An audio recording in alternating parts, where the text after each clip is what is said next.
Suite à son cancer, ma femme veut coucher avec un autre homme. 24 juin 2023.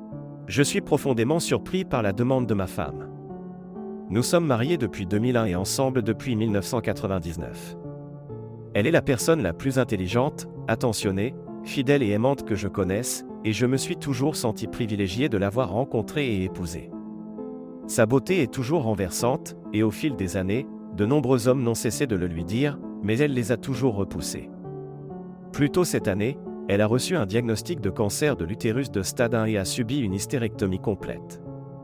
Le cancer ne m'a jamais vraiment inquiété, car il a été détecté précocement, traité rapidement, et elle s'est complètement rétablie. J'ai pris un congé pour m'occuper d'elle après l'opération, et nous avons surmonté ensemble les moments difficiles. Après sa guérison, elle a exprimé le désir que nous commencions à profiter pleinement de la vie. Elle a organisé un voyage de 10 jours en Europe, suivi d'un séjour au Belize, ainsi que d'autres voyages prévus au Royaume-Uni, en Espagne et au Portugal plus tard dans l'année. J'ai soutenu ces projets visant à créer des souvenirs et à réaliser nos rêves d'aventure. Je comprends que tout cela découle de son sentiment de fragilité. Elle a également commencé à pratiquer le yoga, la natation et des cours de cuisine, ce que j'ai également encouragé.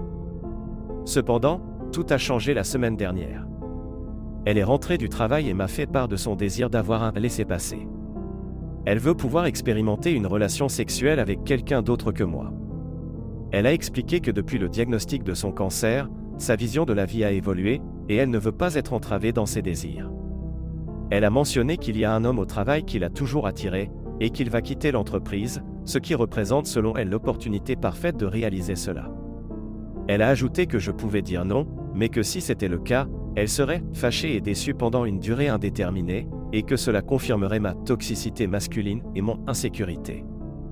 Je ne me considère pas comme toxique, et si le fait de ne pas vouloir que ma femme, avec qui je partage plus de 20 ans de mariage, ait des relations avec quelqu'un d'autre est synonyme d'insécurité, alors je suppose que je le suis. Je lui ai répondu que j'appréciais qu'elle m'en parle, mais que donner mon approbation sous contrainte n'en serait pas vraiment une. J'ai également exprimé mon mécontentement quant à la manière dont elle décrivait ma réaction face à cette question, qui est extrêmement importante et pourrait avoir un impact sur le reste de notre vie. Le lendemain matin, elle est venue vers moi et m'a dit : Je regrette de t'avoir mis face à une décision si lourde. Afin de t'aider, je vais retirer cette responsabilité de tes épaules. J'ai réservé un hôtel près du bar où nous allons organiser son pot de départ et j'y passerai la nuit. J'espère te retrouver à la maison à mon retour. Je répondrai à toutes tes questions le lendemain, mais je ne te dirai rien avant. Je ne te dirai ni qui il est, ni aucune autre information le concernant. Je te connais trop bien, tu vas ruminer et t'obséder sur lui. Son point de vue est que moins j'en sais, mieux c'est, ce qui contredit sa proposition de me dire tout ce que je veux savoir après que cela se soit produit. D'un côté, je considère sa franchise comme positive, surtout après avoir enduré l'épreuve du cancer. Peut-être devrais-je me montrer compréhensif. Je ne peux pleinement saisir ce qu'elle a vécu ni comment cela a modifié sa perspective. Néanmoins, une autre part de moi veut s'opposer fermement à cette situation, prêt à affronter les répercussions. Sa meilleure amie m'a qualifié d'insensible pour ne pas accepter ceci sans comprendre son vécu.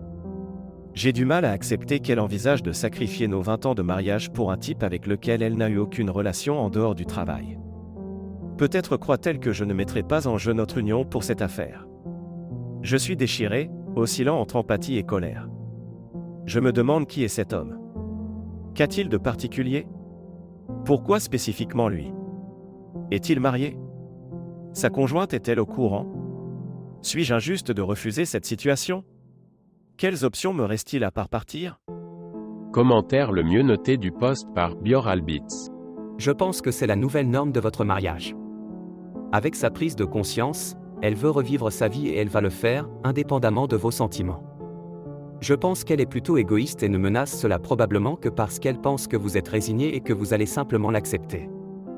Peut-être que ce n'est pas le meilleur moment pour des voyages et des frivolités. Elle veut une vie de célibataire, laissez-la voir ce que cela signifie. Réponse de l'auteur à certains commentaires. Elle pense que comme elle ne reverra jamais ce type et que je ne l'ai apparemment jamais rencontré, cela n'affectera pas vraiment moi ou notre mariage à long terme. Je suis confronté à l'accepter et à ne plus jamais la voir de la même manière, ou à entamer un divorce à 54 ans. Aucune des deux options n'est vraiment séduisante. Je ne sais pas où elle en est et son combat contre le cancer l'affecte d'une manière que je ne pourrais jamais imaginer. Je ne pense pas qu'elle croit que je partirai. Mise à jour du 28 juin 2023. J'ai reçu beaucoup de messages auxquels je ne pourrais pas tous répondre. J'apprécie les personnes qui ont pris le temps de donner des conseils dans les commentaires ou par message privé. Ces derniers jours ont été épuisants. J'espérais que mon opposition à ces projets la ferait réfléchir, mais malheureusement, cela n'a pas été le cas. J'ai dit que j'étais fermement contre, et je ne suis pas sûr de mes sentiments envers elle si elle menait son projet à bout. J'ai été accueilli une fois de plus avec des remarques du genre. C'est pour moi. Cela ne se passera qu'une seule fois. Que puis-je dire pour t'aider à gérer cela? Tu t'en remettras. Nous sommes faits l'un pour l'autre et ce n'est pas si peu qui changera quoi que ce soit entre nous. Elle est partie samedi, officiellement pour rencontrer ses collègues, mais en réalité pour coucher avec le type. Je lui ai demandé de m'envoyer un message quand elle partait pour le bar et quand elle l'a fait, je lui ai demandé si elle allait vraiment le faire. Elle ne m'a répondu que par un court SMS. Je ne répondrai à aucune question ce soir, je te verrai demain. J'ai bloqué ma femme, puis j'ai pris une décision peut-être imprudente, mais peut-être judicieuse. Je me suis rendu près du bar où avait lieu la soirée de départ, pas à l'intérieur, mais sur un banc de bus en face. J'ai attendu longtemps, me disant que j'avais besoin de savoir qui était cet homme, pour éventuellement me comparer à lui.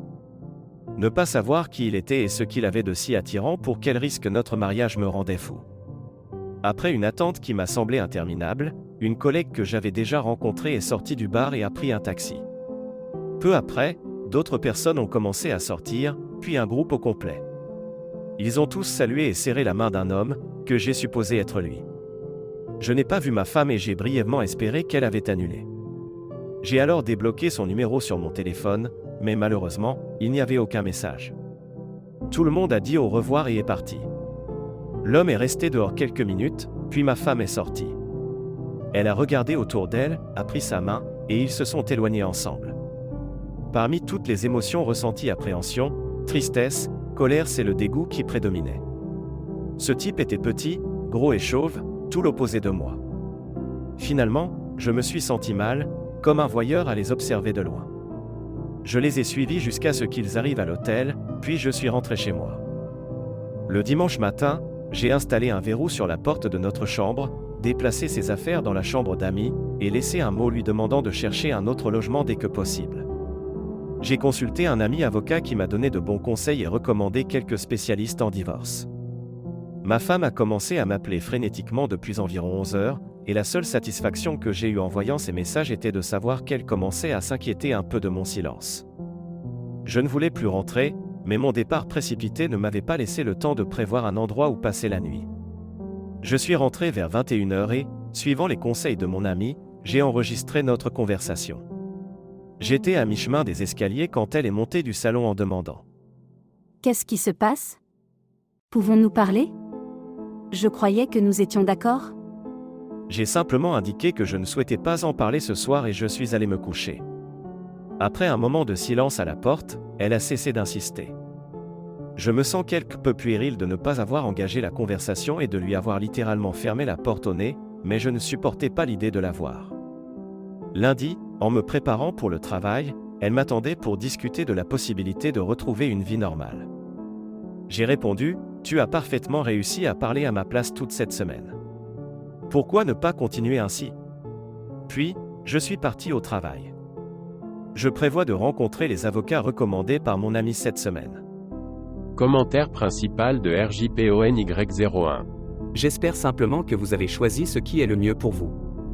Au final, c'est vous qui devez vivre avec vos décisions. D'après votre publication précédente, il est évident que votre femme, et j'emploie ce terme juste comme une formalité, a pris sa décision. Je sais que voir une partie si importante de votre vie se terminer peut être intimidant, mais parfois, c'est pour le mieux. 2 août 2023, l'auteur a ouvert un autre post Reddit où il parle du rôle de la meilleure amie de sa femme dans cette histoire. Votre meilleure amie n'a pas vos intérêts à cœur. Elle veut justifier ses mauvais choix en vous encourageant à faire de même. Elle vit pour le drame qu'elle aide à créer. Elle est titillée par les détails. Elle cultive la misère. C'est une narcissique, qui ne peut s'empêcher de l'être, donc si ces affirmations, fonce, tu le mérites, il ne t'apprécie pas, ils ne te respectent pas, et plus particulièrement dans mon cas, tu as affronté ta propre mortalité et tu ne devrais laisser personne t'empêcher de faire ce qui te rend heureuse. Peut-être que vous devriez parler avec votre partenaire et expliquer ce que vous ressentez. Vous leur devez de discuter de vos sentiments à propos de vous-même, de votre partenaire et de votre mariage. Commentaire de l'auteur sur ce même post. Une fois la réalité acceptée, j'ai compris que je m'accrochais désespérément à ce qui n'existait plus et j'ai initié les démarches de divorce. Elle éprouve des regrets, mais pas de remords. Ce sont effectivement deux sentiments distincts. Ces regrets découlent du chamboulement de sa vie suite aux événements. Une personne m'a suggéré en privé que son cancer aurait pu réapparaître et se propager au cerveau. Je ne sais pas si c'est vrai, mais à ce stade, cela ne change rien pour moi. Ma perception d'elle a irrévocablement changé. J'ai aussi informé les maris de ses amis sur la manière dont elles ont encouragé ce comportement et les conséquences ont été notables. J'ai émis l'idée qu'elles se protégeaient mutuellement et que peut-être ma femme n'était qu'un maillon de cette chaîne. Suite à cela, certains ont examiné les téléphones de leurs épouses et ont découvert des sextos déplacés. Tous les maris ont exigé de leurs épouses de rompre tout lien avec ma femme et entre elles. La meilleure amie faisait-elle partie de ceux qui envoyaient des sextos? Bien sûr. Son mari affirme qu'elle était sans aucun doute impliquée dans une relation adultère sur le plan émotionnel, et qu'il est même probable qu'elle ait été physique. Il poursuit ses investigations à ce sujet. Mise à jour du 4 août 2023. Mon avocat était indisponible pendant quelques jours, me forçant ainsi à cohabiter avec ma femme. J'appréhendais l'idée de rentrer à la maison, encore plus de m'engager dans une conversation, particulièrement sur notre relation. À mon retour, j'ai été littéralement pris au piège par ses amis et ma belle-mère. Au lieu de choisir une approche empreinte de remords, elles ont opté pour une confrontation directe. Je me suis retrouvé submergé par leurs accusations. La meilleure amie semblait mener la charge, mais elles ont toutes contribué à créer une atmosphère tendue en exprimant des critiques comme « Elle a beaucoup enduré, tu ne sais pas ce qu'elle a traversé. Tu n'as aucune idée de ce que c'est que de faire face à quelque chose comme ça. C'était une histoire d'une seule fois. Au moins elle te l'a dit. Elle aurait pu te le cacher. Elle ne reverra jamais ce type. » Et mon préféré. Tu es un salaud pour ce que tu lui as fait subir ces derniers jours. Je les ai écoutées avec un sourire niais sur le visage et quand il y a eu un moment de calme dans leur fureur, j'ai demandé si elles avaient toutes fini. Puis j'ai demandé à ma femme s'il restait qu'elle avait oublié de prévenir concernant nos affaires de couple. J'ai calmement informé tout le monde que j'allais avoir une discussion avec leur mari et leur parler de la façon dont elles m'avaient verbalement agressé et humilié. Mais surtout comment elles ont tenté de justifier les actions adultères de ma femme avec une motivation suspecte. Avant de les mettre dehors, je leur ai expliqué qu'au même titre que je n'avais pas eu mon mot à dire quand elle a décidé de me tromper, elle ne l'avait pas non plus sur le fait que je divorce ou non. Puis je me suis tourné vers ma femme et je lui ai dit qu'après toutes ces années ensemble, son manque de respect envers moi était stupéfiant. J'ai ajouté que je ne pourrais jamais me regarder dans le miroir si je tolérais ce niveau d'irrespect en restant avec elle. Je lui ai dit que j'espérais que nous pourrions nous séparer à l'amiable et que j'avais rendez-vous avec un avocat plus tard dans la semaine. J'ai encore demandé qu'elle trouve un autre logement et elle a simplement répondu. Je ne vais nulle part. Nous n'allons pas divorcer. Je te donnerai tout le temps dont tu as besoin et ferai tout ce dont tu as besoin pour te remettre de ça. Nous surmonterons ça. Elle m'a proposé d'aller à une thérapie de couple, ce que j'ai refusé. Pourquoi irais-je en thérapie ?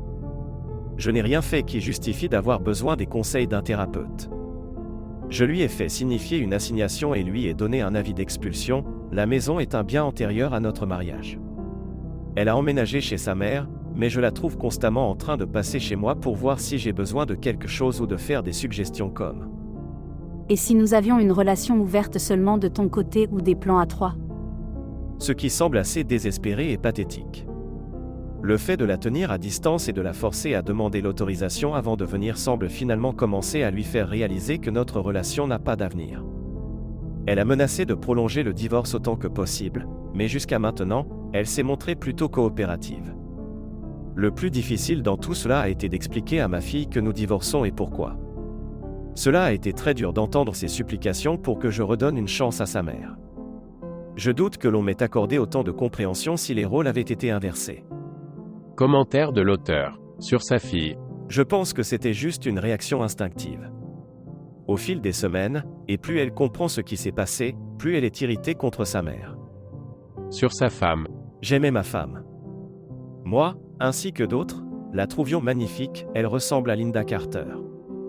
Maintenant, sachant qu'elle a choisi quelqu'un de si peu attirant, elle est devenue une non-entité que je ne pourrai jamais plus regarder de la même manière. Aucune thérapie ne changera la façon dont je la vois maintenant. Quelques questions et réponses. Il a dû se passer quelque chose avec cet homme avant son escapade à l'hôtel. Il est impossible qu'elle ait décidé en quelques jours seulement de choisir et de tromper avec lui spécifiquement. Obtenir des relations sexuelles est plus facile pour les femmes. Peut-être étaient-ils impliqués dans une relation émotionnelle avant et que c'était le point culminant. Je ne sais vraiment pas et à vrai dire, je m'en fiche, sauf si cela me sert lors du divorce. D'après ce que je sais, toutes ses amies l'ont abandonné. Elles essaient tant bien que mal de sauver leur propre mariage en se retournant les unes contre les autres. Après avoir quitté votre maison, ressent-elle des remords? Ou pense-t-elle toujours que vous devez simplement passer à autre chose, comme aujourd'hui? Il devrait être facile de couper tout contact avec elle puisque votre fille est adulte. Quelles mesures désespérées a-t-elle prises que vous n'avez pas mentionnées dans votre post et vos commentaires? Elle était stoïque et maintenait sa position jusqu'à ce qu'elle reçoive officiellement les papiers du divorce. Ensuite, elle est devenue visiblement bouleversée et a eu recours à la supplication, au plaidoyer et à la négociation. C'est incroyable, pas de pleurs, pas de crise? Je suis vraiment navré que vous ayez traversé cela. Comment peut-elle ignorer l'impact de ses actions sur vous? Toute cette situation semble irréelle, du début à la fin. On pourrait presque penser à un épisode maniaque ou hypomaniaque de sa part. Prendre la décision de divorcer semble être la bonne approche. Il semble malheureusement que l'amour qu'elle vous portait n'est plus. Vous avez su préserver votre dignité et vous avez fait le bon choix. Prenez bien soin de vous. Des larmes, des supplications et des tentatives de négociation ont suivi, mais cela pourrait n'être qu'une façade. Peut-être ressent-elle réellement des remords ou s'est-elle attachée à sa nouvelle relation. C'est une femme séduisante, et sans doute nombreux seront ceux qui voudront la courtiser. Cependant, je ne ferai pas partie de ces prétendants. Incroyable, elle se croyait vraiment tout permis avec vous. Si jamais vous ressentez le besoin de vous venger, vous pourriez révéler l'affaire à ses collègues de travail. Je veux qu'elle garde son emploi et ses revenus pour ne pas avoir à payer de pension alimentaire. Il y a toutefois une collègue à son travail qui semble s'intéresser à moi, donc je pourrais envisager de la rencontrer une fois cette situation réglée. Cela pourrait s'avérer intéressant à bien des égards.